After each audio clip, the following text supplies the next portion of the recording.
Hi అండి, అందరికీ నమస్తే. నేను మీ Sujatha. Welcome back to Sujatha pressure cooker. ఈరోజు వీడియోలో ఒక సూపర్ సింపుల్ స్నాక్ రెసిపీని షేర్ చేయాలనుకుంటున్నానండి.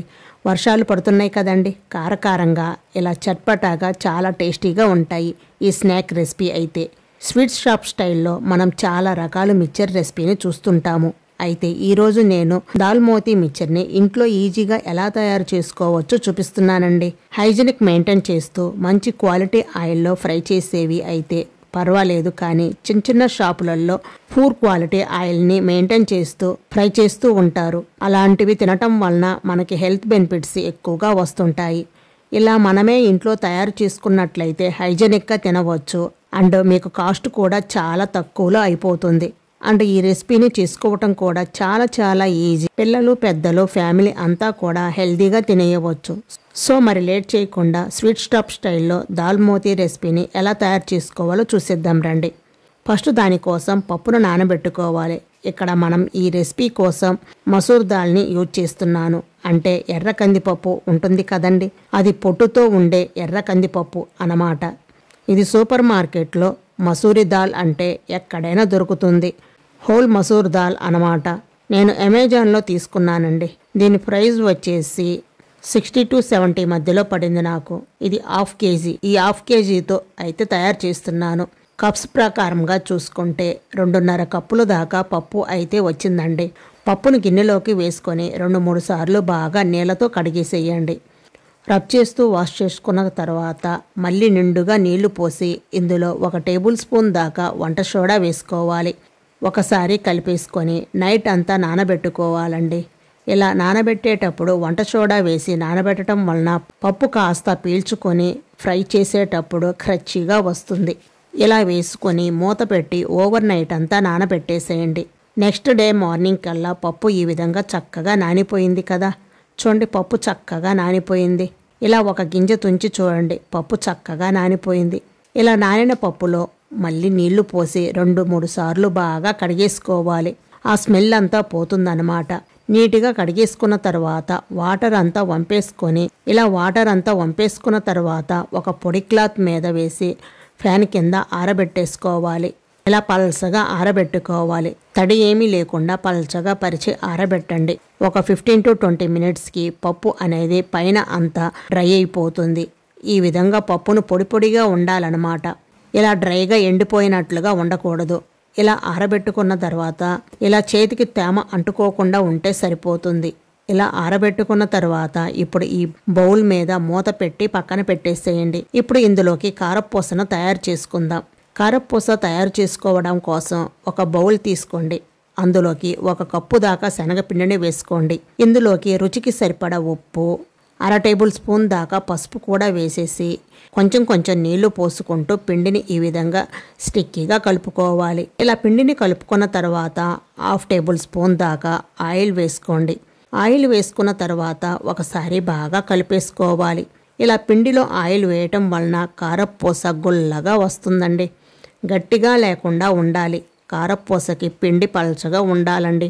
మీకు కారపూస ఒత్తేటప్పుడు గట్టిగా ఉండి రాదన్నమాట, పూస అనేది పడదు. సో ఇలా పిండిని కలుపుకున్న తర్వాత ఒక 5 లేదా 10 నిమిషాల పాటు మూత పెట్టి పక్కన పెట్టేసేయండి. పిండి కాస్త నానుతుంది. ఇప్పుడు మురుకులు గొట్టం తీసుకొని అందులోకి కారపూసకు కావలసిన ప్లేట్ను పెట్టేసుకోవాలి. ఇలా సన్నగా ఉన్న హోల్స్ ఉండే ప్లేట్ను పెట్టుకొని మురుకులు గొట్టంలోకి మనం ముందుగా తయారు చేసుకున్న పిండిని ఎంత వీలైతే అంత పెట్టేసేయండి. ఇలా పెట్టేసుకొని పక్కన పెట్టేసేయండి. నెక్స్ట్ డీప్ ఫ్రైకి సరిపడా ఆయిల్ పెట్టుకొని ఆయిల్ హీట్ చేయండి. ఆయిల్ బాగా హీట్ అయిన తర్వాత ఈ కారపూసను ఈ ఆయిల్లో ఒత్తుకొని ఫ్రై చేసుకోవాలి. మంటను మీడియం ఫ్లేమ్లో పెట్టి కారపూసని ఆయిల్లో వేసేసుకొని తిప్పుకుంటూ కారపూస క్రిస్పీగా అయ్యే అంతవరకు మీడియం ఫ్లేమ్లో పెట్టుకొని అటు ఇటు తిప్పుకుంటూ ఫ్రై చేసుకోవాలి. వేసిన వెంటనే కదపకుండా 1 నిమిషం ఉంచిన తర్వాత అటు ఇటు తిప్పుకుంటూ కారపూసని ఫ్రై చేసుకోవాలి.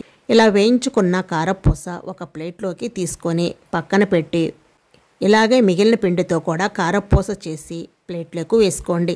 వీటిని పూర్తిగా చల్లారనివ్వండి. ఇలా నలిపేసుకున్న వాటిని పక్కన పెట్టేసేయండి. నెక్స్ట్ మనం నానబెట్టుకున్న పప్పును ఫ్రై చేసుకోవాలి. ఆయిల్ బాగా హీట్గా ఉంది కాబట్టి ఈ ఆయిల్లో స్టైనర్ని పెట్టుకొని పప్పును కొద్దిగా వేసుకుంటూ ఫ్రై చేసుకోవాలి. పప్పు వేయించేటప్పుడు ఇలా స్టైనర్ని యూజ్ చేస్తూ ఫ్రై చేయటం వలన పప్పు అనేది ఆయిల్లోకి పోకుండా ఉంటుంది.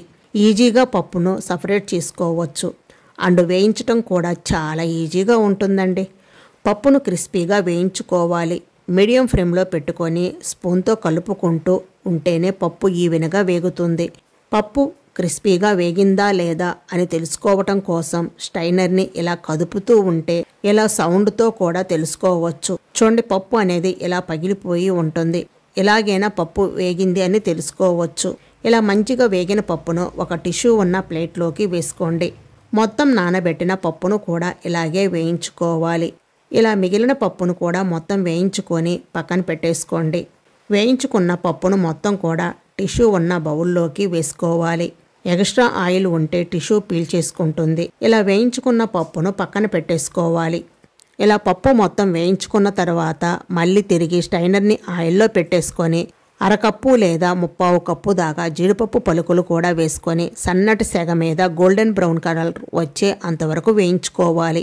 ఇలా గోల్డెన్ బ్రౌన్ కలర్ వచ్చిన తర్వాత తీసి పక్కన పెట్టేసుకోండి. అలాగే 1 కప్పు దాకా కరివేపాకును కూడా వేసుకొని ఆయిల్లో ఫ్రై చేసుకొని క్రిస్పీగా అయిన తర్వాత తీసి పక్కన పెట్టేసుకోండి. ఇప్పుడు మిక్చర్ మొత్తాన్ని కూడా కలుపుకోవటమే. సో టిష్యూను పక్కకు తీసేసేయండి.